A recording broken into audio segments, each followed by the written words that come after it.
Bienvenidos a este vistazo número 25, que abarca un poco más de días, desde el 17 al 24 de julio. Estos son los santos que veremos. ¿Les suenan sus nombres? ¿Conocen sus historias? Comencemos el 17 con las beatas mártires de Compiègne, monjas carmelitas descalzas del monasterio de ese lugar, que fueron víctimas del odio a la fe, siendo decapitadas en la Revolución Francesa. Esto ocurrió porque se rehusaron a quitarse su hábito y los disturbios fueron aumentando entre junio y septiembre de 1792. Así que, siguiendo una inspiración que tuvo la priora beata Teresa de San Agustín, todas se ofrecieron al Señor en holocausto para aplacar la cólera de Dios y para que la paz divina traída al mundo por su amado Hijo fuese devuelta a la Iglesia y al Estado. El acto de consagración, emitido incluso por dos religiosas ancianas que al principio se habían asustado ante el solo pensamiento de la guillotina, se convirtió en ofrecimiento diario hasta el día del martirio, 2 años después, debido a que no cumplían lo que la Asamblea Nacional Constituyente había decretado. Exigía que los religiosos fueran considerados como funcionarios del Estado. Imagínense eso. Debían prestar juramento a la Constitución y sus bienes serían confiscados. Eso sí sucedió, pero ellas se siguieron reuniendo en 4 grupos separados para continuar con su vida y horario conventuales. Por esto fueron llevadas a juicio y después de la celebración a Nuestra Señora del Carmen entregaron sus vidas. Una a una recibieron la bendición de la Madre Teresa de San Agustín, pidiéndole que les concediera permiso para morir antes de ser guillotinadas. El 18. Celebramos a San Arsenio, que fue uno de los monjes más famosos de la antigüedad. Sus dichos o refranes fueron enormemente estimados, y muchos hacían viajes de semanas y meses con tal de ir a consultarle y oír sus consejos. Pero antes de eso, fue profesor de 2 hijos del emperador Teodosio el Grande, recomendado por el Papa San Dámaso, porque él era un senador sumamente sabio y muy práctico en los consejos. Y así durante 10 años estuvo con Arcadio y Honorio, los hijos de este emperador, pero se dio cuenta que eran demasiado atrevido uno y el otro demasiado apocado. Así que, desilusionado de su fracaso como educador, se dispuso a buscar otra labor que le fuera de mayor utilidad para su santificación y salvación. Y estando un día orando en medio de una gran crisis espiritual, mientras le pedía a Dios que le iluminara lo que debía hacer para santificarse, oyó una voz que le decía: apártese del trato con la gente y váyase a la soledad. Entonces se fue al desierto a orar y a hacer penitencia con los demás monjes. Así lo hizo desde sus 40 hasta 95 años, orando, ayunando, haciendo penitencias por la conversión de los pecadores, la extensión de la religión y el perdón de los pecados. Un día llegó un alto empleado del imperio a llevarle un documento en el cual se le comunicaba que un senador riquísimo le dejaba en herencia todas sus grandes riquezas y que se fuera a reclamarlas. El santo exclamó: antes que él muriera en su cuerpo, yo morí en mis ambiciones y avaricias. No quiero riquezas mundanas que me impidan adquirir las riquezas del cielo. Y renunció a todo esto en favor de los pobres. Un religioso le preguntó por qué los sabios del mundo, que conocen tantas ciencias y han leído muchos libros, son tan ignorantes en lo que se refiere a la santidad. Y en cambio, tanta gente que uno considera ignorante progresa admirablemente en lo espiritual. El santo le dio esta increíble respuesta: es que la ciencia infla y llena de orgullo, y en un corazón orgulloso Dios no hace obras de arte de santidad.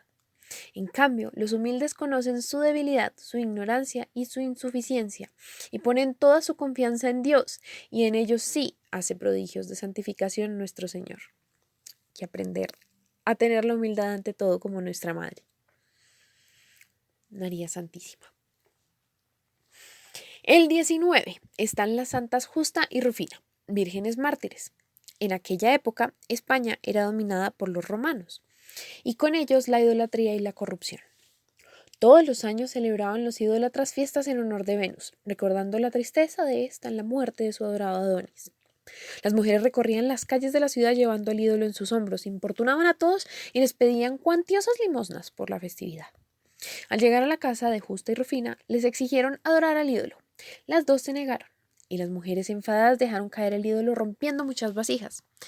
Entonces las santas, horrorizadas por ver en su casa un ídolo, cogieron este símbolo y lo hicieron pedazos, provocando la ira de las idólatras, que se lanzaron contra ellas y las llevaron a juicio.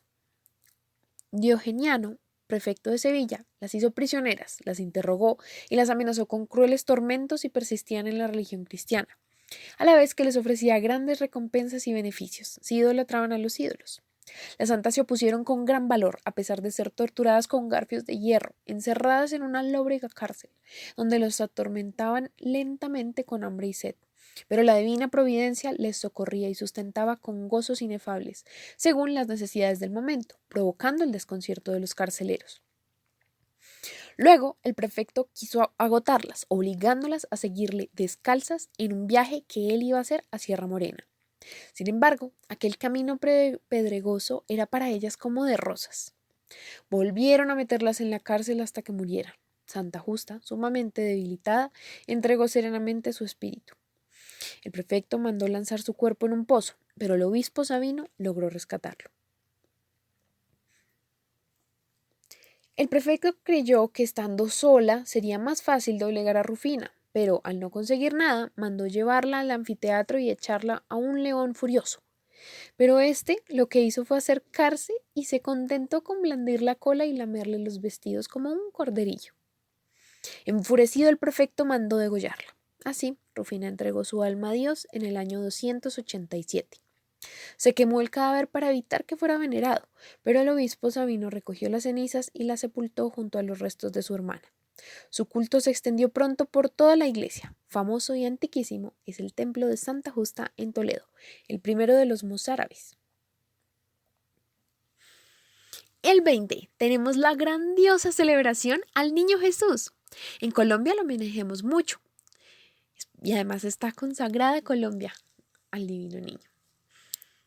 Todo desde el padre Juan del Rizo, salesiano, que extendió su devoción y construyó un templo en el barrio que lleva el nombre de este día, 20 de julio, yendo hacia las montañas surorientales de la ciudad. El lugar ha ido creciendo y tiene misas masivas en su interior precioso que ya les voy a mostrar. Primero hablemos del Niño Jesús. ¿Por qué lo honramos tan especialmente? Porque su santa infancia es la edad de Jesucristo, que refleja la maravilla de su inocencia y amabilidad. En el día de San Agustín tendrá la oportunidad de contarles cómo este divino niño fue el que logró su conversión. También San Francisco de Asís le tuvo tal devoción que en el año 1200 dispuso recordar con mucha solemnidad la Navidad, haciendo un pesebre lo más parecido posible al del Belén. Desde entonces tenemos esta preciosa tradición. Más tarde, San Antonio de Padua fue un devoto tan entusiasta del Niño Jesús que mereció que él se le apareciera. Por eso siempre lo representamos juntos. Al igual que a San Cayetano, pues siempre lo que necesitaba pedir lo pedía por los méritos de su infancia. Millones de creyentes lo han hecho desde entonces y han conseguido maravillas. Cuéntame si ya has realizado tus peticiones de esta manera en los comentarios. Los santos que más contribuyeron a difundir la devoción al niño de Belén fueron Santa Teresa y San Juan de la Cruz. Santa Teresa de Jesús le tenía un amor tan grande que un día al subir una escalera obtuvo tener una visión en la que lo contempló tal cual había sido en la tierra. En recuerdo de esta visión, ella siempre llevó en sus viajes una estatua del Divino Niño y en cada casa de su comunidad mandó tener y honrar una bella imagen del Divino Niño que casi siempre ella dejaba de regalo al despedirse. Nosotros rezamos una oración especial al Divino Niño en la novena de Navidad. Cuéntame si tú también la rezas. Dice: acordaos, oh dulcísimo niño Jesús, que dijiste a la venerable Margarita del Santísimo Sacramento y en persona suya a todos vuestros devotos estas palabras tan consoladoras para nuestra pobre humanidad tan agobiada y doliente. Todo lo que quieras pedir, pídelo por los méritos de mi infancia y nada te será negado. Bueno, continúa. Así que quiero aprovechar para hablar brevemente de ella.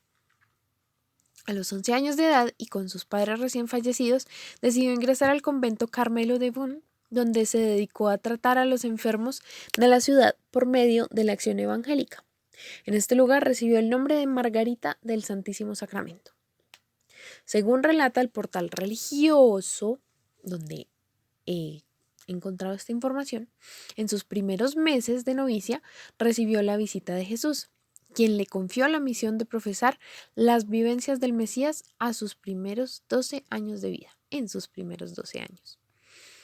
La Madre María de la Trinidad se encargó de recoger las enseñanzas ligadas a la adoración del Niño Jesús durante los últimos años de la venerada Margarita de la Santísima Trinidad. Pues en 1648, con apenas 30 años de edad, falleció a causa de una enfermedad. En 1783, se abrió el proceso para canonizarla, pero hasta 1905 se le otorgaron virtudes heroicas y fue declarada venerable. Hasta ahí va su proceso.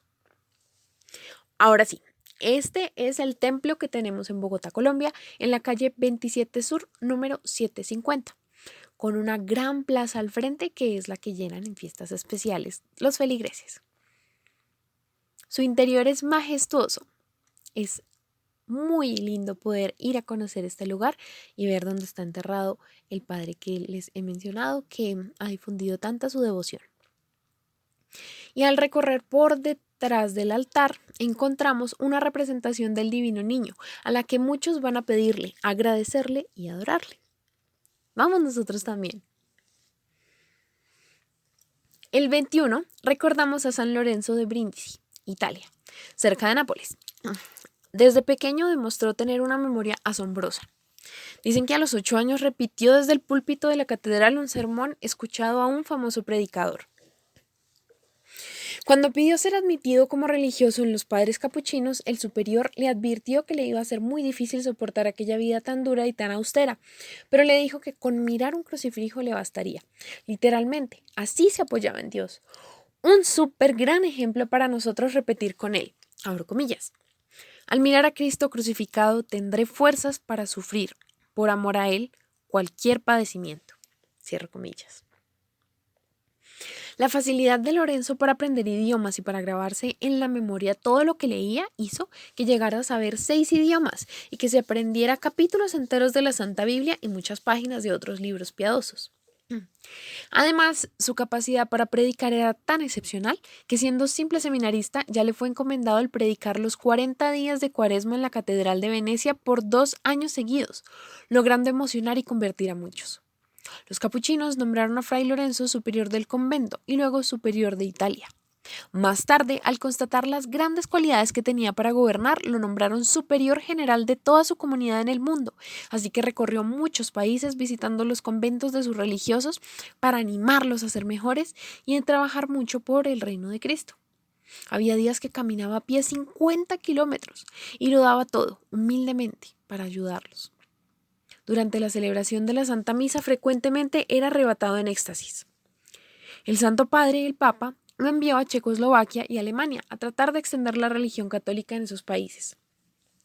Se fue con un buen grupo de capuchinos y empezó a predicar, pero en esos días un ejército de 60.000 turcos mahometanos invadió el país con el fin de destruir la religión. El jefe de la nación pidió al padre Lorenzo que se fuera con sus capuchinos a entusiasmar a los 18.000 católicos que salían a defender la patria y la religión. La batalla fue terriblemente feroz, pero San Lorenzo y sus religiosos recorrían el campo de batalla con una cruz en alto cada uno gritándoles: «¡Ánimo! Estamos defendiendo nuestra santa religión». Y la victoria fue completa. Los soldados victoriosos exclamaban: «La batalla fue ganada por el padre Lorenzo». En 1959 fue declarado doctor de la Iglesia por el sumo pontífice Juan XXIII, ya que dejó escritos 15 volúmenes de enseñanzas y entre ellos 800 sermones muy sabios. El 22 tenemos el gozo de hablar de una mujer que pasó de ser pecadora a una de las pocas que estuvo al pie de la cruz de Jesús. Digo gozo porque Jesús dijo que hay más alegría en el cielo por un pecador que se convierte que por 100 justos. Y yo añadiría que el gozo es mayor cuando permanece en el buen camino, persevera para no recaer. ¿Recuerdan la bienaventuranza que dice: los limpios de corazón son los que van a ver a Dios? Pues ella había manchado su alma, pero recibió no solo el perdón de Jesús para no ser apedreada, sino que quizás también fue quien le lavó los pies con un perfume carísimo y lo secó con sus cabellos con todo el amor para homenajearlo, como nadie más hizo, ninguno de los que se creían los mejores, los más justos. Lo hizo con tal amor, pidiéndole perdón, que así mismo cuando nosotros nos confesemos podemos hacer y vamos a recibir lo que ella recibió, la gracia. Como ella pudo de nuevo tener la pureza al punto de recibir el honor de ser quien lo viera en el sepulcro resucitado. Ni siquiera los apóstoles lo vieron allí, sino un poco después, y solo lo reconoció cuando Jesús la llamó por su nombre. Esto es tan precioso porque así pasa con nuestra relación divina, es personal. Dios nos busca a cada uno de una forma súper única para tener nuestra propia experiencia de su amor. Nos llama con toda su dulzura para que reconozcamos que es el amor de nuestra vida, el mejor amigo que nunca falla, nuestro hermano, pastor, guía.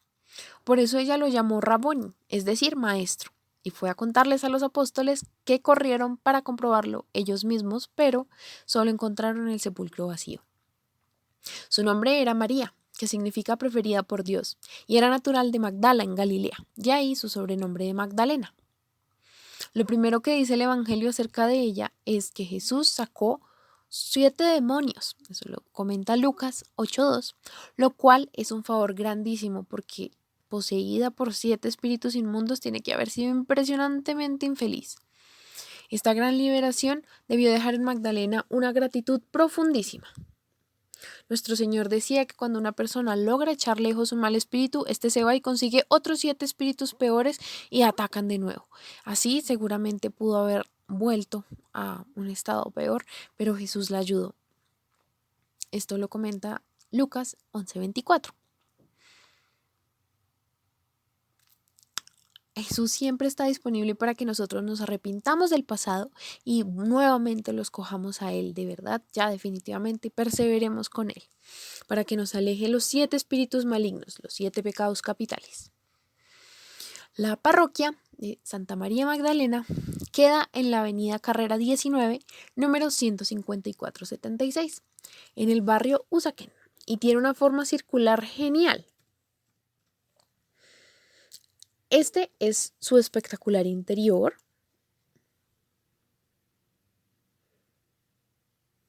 Que como vemos tiene el círculo en el centro, la entrada para el lugar, y a un lado encontramos una capilla muy linda.